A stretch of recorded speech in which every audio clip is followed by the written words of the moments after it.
How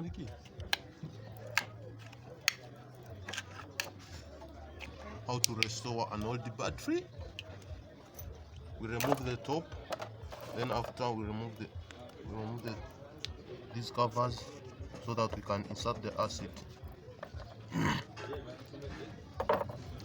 So we pour our acid in the open bottle so that we can work well.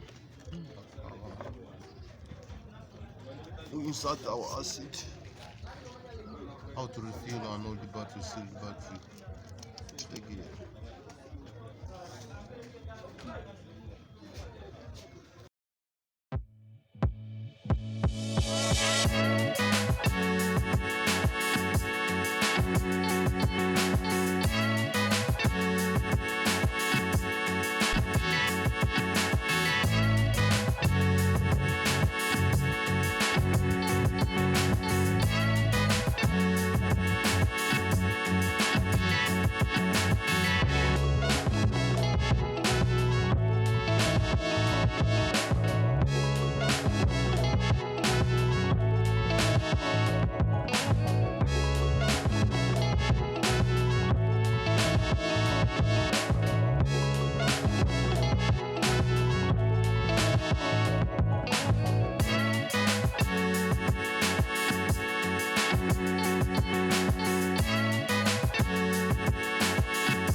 Hello guys, welcome back to my YouTube channel. If it is your first time to watch my videos, kindly subscribe and enable the notification bell to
Hello guys, welcome back to my YouTube channel. If it is your first time to watch my videos, kindly subscribe and enable the notification bell to get more updates of the video.